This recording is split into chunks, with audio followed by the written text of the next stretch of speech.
اور جو قاسم کا مددگار ہے وہی میرا مددگار ہے، اور جو قاسم کا ساتھی ہے وہی میرا ساتھی ہے۔ ہاں یہ بھی کہہ رہے ہوتے ہیں کہ انشاءاللہ جتنے بھی ہیلپرز ہیں نا، آپ سب کو نا بہت یعنی کہ نا خوشی ملنے والی ہے ایک، یعنی کہ آپ کے لیے آگے جو ہے نا وہ بہت اچھا ٹائم آنے والا ہے۔ ان کے کوئی سلامتی والا کوئی دروازہ کھلنے والا، اس طرح کی نا کوئی وہ باتیں کر رہے ہوتے ہیں۔ یہ ویڈیو ان لوگوں کے لیے ہے جو یقین رکھتے ہیں کہ محمد قاسم ہی امام مہدی بنے گا۔ بہت سے لوگ ایسے ہیں جو محمد قاسم کے خوابوں پر یقین رکھتے ہیں لیکن محمد قاسم کی مدد نہیں کرتے۔ یاد رہے کہ جو لوگ محمد قاسم کے خوابوں پر یقین رکھتے ہیں اور اس کی مدد نہیں کرتے، وہ محمد قاسم کے ساتھیوں میں شامل نہیں ہیں، یعنی جو انعامات محمد قاسم کے ساتھیوں کو ملیں گے وہ ان لوگوں کو نہیں ملیں گے۔ آپ بہت خوش قسمت ہیں کہ آپ محمد قاسم کو پہچان چکے ہیں۔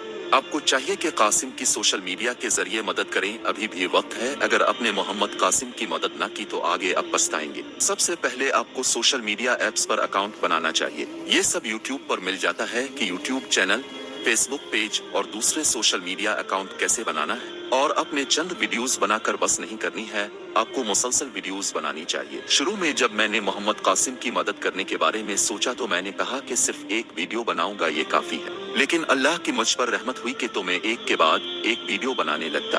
5 مارچ 2017 محمد قاسم نے خواب میں دیکھا کہ میں نے خود کو مسجد نبی صلی اللہ علیہ وسلم میں بیٹھے ہوئے پایا اور مجھے سکون اور اطمینان کا ایک بہت ہی خوبصورت احساس ہو رہا تھا۔ اور پھر میں نے محمد صلی اللہ علیہ وسلم کو اپنی طرف آتے ہوئے دیکھا اور ان کے ہاتھ میں سونے سے بنے 4 اوراق تھے۔ آپ صلی اللہ علیہ وسلم نے بہت ہی پرمسرت انداز میں مجھے بتایا کہ قاسم، میرا یہ پیغام میری امت کو دے دو کہ جو بھی تمہاری مدد کرے گا وہ ایسے ہی ہے جس طرح اس نے میری مدد کی، اور وہ شخص قیامت کے دن میرے ساتھ ہوگا۔ اور قاسم، میرا یہ پیغام ان لوگوں کو دے دو جو تمہارے ساتھ ہیں کہ وہ اس کام کو نیک اعمال میں لکھے جانے کی فکر نہ کریں، اور وہ جیسا بھی کام کر رہے ہیں اس کو حقیر نہ جانیں، حتیٰ کہ اگر کوئی بہت چھوٹی سی بھی کوشش کرے تو پھر بھی اللہ اس کی کوشش کو ضائع نہیں ہونے دے گا۔ اللہ اس کام کا اجر دوہرے سے بھی زیادہ کر دے گا۔ یہ کام وہ جو کر رہے ہیں کوئی معمولی کام نہیں ہے۔ وہ یہ نہ سوچے کہ میں اس ضمن میں ان کی کوششوں اور ان کے ناموں سے ناواقف ہوں۔ اللہ نے ان کے نام ان سنہری اوراق میں درج کیے ہیں، اور میں ان لوگوں کے کام اور ان کے ناموں کو بار بار پڑھتا ہوں، اور اللہ نے مجھے بتایا ہے کہ ان کو کسی بات سے بھی پریشان ہونے کی کوئی ضرورت نہیں، اور وہ قیامت کے دن میرے ساتھ ہوں گے۔ یہ سنہری اوراق جو اللہ نے مجھے دیے ہیں میں ان کو ہر وقت اپنے ساتھ رکھوں گا، اور ان سنہری اوراق میں ان لوگوں کے نام ہیں جو مشکل وقت میں تمہارا ساتھ دیں گے۔ قاسم، میرا سچا اسلام اللہ کی مدد سے پوری دنیا میں پھیل جائے گا، اور اس بات کو یقینی بناؤ کہ میرا یہ پیغام ان لوگوں تک پہنچے۔ میں وہاں پر خاموشی اور ادب سے بیٹھ کر محمد صلی اللہ علیہ وسلم کی باتوں کو سنتا ہوں۔ میری خواہش ہوتی ہے کہ میں سنہری اوراق میں لکھے ان ناموں کو پڑھ سکوں، لیکن مجھ میں حرکت کرنے کی ہمت ہی نہیں ہوتی، اور مجھے تو یہ بھی نہیں پتا کہ میرا اپنا نام بھی وہاں درج ہے کہ نہیں۔ اس خواب میں اللہ، نبی محمد اور میں ایک جگہ ہوتے ہیں۔ میں گم سم بیٹھا ہوتا ہوں اور نبی محمد مجھ سے پوچھتے ہیں کہ میرا بیٹا گم سم کیوں بیٹھا ہوا ہے۔ میں نبی محمد سے کہتا ہوں کہ یہ بہت مشکل کام ہے۔ ابھی تک صرف تھوڑے سے لوگ ہیں جنہوں نے میرا اور میرے خوابوں کا یقین کیا ہے، اور کچھ اس انتظار میں بیٹھے ہیں کہ دیکھو اس کے خواب سچے ہوتے بھی ہیں یا نہیں، اور اللہ ہی جانتا ہے کہ یہ سچ بھی بول رہا ہے یا نہیں۔ اور باقی سب نے مجھے دیوانہ ہی سمجھا ہے اور یہ کہا کہ اس کا ساتھ دینا تو گناہ ہے۔ یہ سن کے نبی محمد جوش اور تھوڑے سے غصے میں آ گئے اور میری طرف تیزی سے بڑھ کے کہنے لگے، قاسم، میرا یہ پیغام میری پوری امت تک پہنچا دو کہ جو تمہارا ساتھ دے گا اور تمہارے ساتھ کھڑا ہوگا وہ ایسے ہی ہے جیسے وہ میرا ساتھ دے رہا ہے اور میرے ساتھ کھڑا، کیونکہ تم جو کچھ کر رہے ہو وہ اللہ اور میرے کہنے پہ کر رہے ہو، اور اللہ ان لوگوں کو دگنا اجر دے گا جو تمہارا ساتھ دے رہے ہیں۔ دیکھو جو تمہارا ساتھ دے رہا ہے، اللہ خود اس کا نام سونے کے اوراق پہ سنہری حروف سے لکھتا جا رہا ہے۔ اور میرے بیٹے، اللہ نیک کام کرنے والوں کا اجر ضائع نہیں کرتا، اور جو تمہارا ساتھ نہیں دے رہا وہ دراصل اپنا ہی نقصان کر رہا ہے۔ میں اپنی پوری امت کو تمہارے بارے میں بتا رہا ہوں تاکہ قیامت کے دن میرا کوئی امتی مجھے یہ الزام نہ دے سکے کہ نبی محمد آپ نے ہمیں قاسم کے بارے میں بتایا ہی کب تھا، ورنہ ہم ضرور قاسم کا ساتھ دینے والوں میں سے ہوتے۔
اپنے ڈریمز میں کہ اللہ قیامت قائم کر دیتا ہے. تو اب مجھے ایسے لگتا ہے جیسے میں زمین سے اگ کے نکلا ہوں, جیسے کوئی پودا اگتا ہے تو اس طرح سے نا میں زمین سے اگا ہوں, اور جیسے ہی میں اٹھا ہوں تو وہ آلریڈی یعنی ہوتا ہے کہ میں نے اللہ رب العالمین کے پاس جانا ہے, یعنی اس کے سامنے جانا ہے. تو اب میں ادھر ایسے تیز تیز چلتا ہوں نا, تو جیسے اللہ نے آلریڈی مجھے بتایا ہوا کہ میں نے کہاں جا کے کھڑے ہونا ہے, تو میں ادھر جاتا ہوں اور جا کے کھڑا ہو جاتا ہوں. تو وہاں پہ خاتم النبیین محمد صلی اللہ علیہ وسلم پہلے سے آگے کھڑے ہوتے ہیں. تو اب جو اللہ کا قیامت کے دن جو عرش ہوتا ہے نا, اس کا سایہ جیسے شام کا سایہ ہوتا ہے نا, وہ لمبا ہو جاتا ہے. تو یہ اب جیسے یہ اللہ کا عرش کا سایہ ہے, اور ادھر یہ باقی میدان ہے, اور سورج اس طرف ہوتا ہے کافی بھرے سائز میں ہوتا ہے, تو اس کا جو ایسے روشنی آتی ہے تو اللہ کے عرش کے جو سایہ ہے نا, وہ ایسے ایک لمبا سایہ بن جاتا ہے. تو سب سے آگے خاتم النبیین محمد صلی اللہ علیہ وسلم کھڑے ہوتے ہیں. پھر اس کے پیچھے آپ صلی اللہ علیہ وسلم کی جو امت ہوتی ہے وہ, پھر جب اس کے بعد پھر حضرت ابراہیم علیہ السلام اور ان کی امت کے لوگ ہوتے ہیں. پھر اس کے بعد سارے درجہ بدرجہ اللہ کے نبی اور ان کے امتی ہوتے ہیں. تو جو میں نے ڈریمز میں دیکھا ہے, خاتم النبیین محمد صلی اللہ علیہ وسلم کی امت کی جو تعداد ہے وہ بہت زیادہ ہوتی ہے باقی نبیوں کی امتوں سے. تو میں یہاں پہ کھڑا ہو جاتا ہوں, اور میرے ساتھ وہ لوگ ہوتے ہیں جو دنیا میں ساتھ ہوتے ہیں. تو اب محمد صلی اللہ علیہ وسلم یہاں پہ اب ہم سے نا ملاقات کرنے آتے ہیں. تو وہ جتنے بھی لوگ ہوتے ہیں وہ سب خاتم النبیین محمد صلی اللہ علیہ وسلم ان سے ان پرسن ملتے ہیں, اور وہ کہتے ہیں کہ آپ نے دنیا میں قاسم کے ساتھ رہے, اور اسلام اور یعنی اس میں یعنی جو ڈریمز آئے تھے اس وقت مجھے, تو اس وقت مجھے نہیں پتا ہوتا کہ ہم نے ایسا آخر کیا کام کیا ہے کہ خاتم النبیین محمد صلی اللہ علیہ وسلم ہم سے ملنے پہلے آئے ہیں. تو بہرحال اس وقت تو مجھے نہیں سمجھ لگی, لیکن آج اب تو سمجھ لگتی ہے کہ وہ شاید اسلام کی سربلندی سے متعلق ہی کام ہوگا. تو خاتم النبیین محمد صلی اللہ علیہ وسلم پھر ہمیں کہتے ہیں کہ آج اللہ جو ہے نا آپ کو خوش کر دے گا, اللہ اپنی رحمتیں اور برکتیں آپ پہ نازل کرے گا.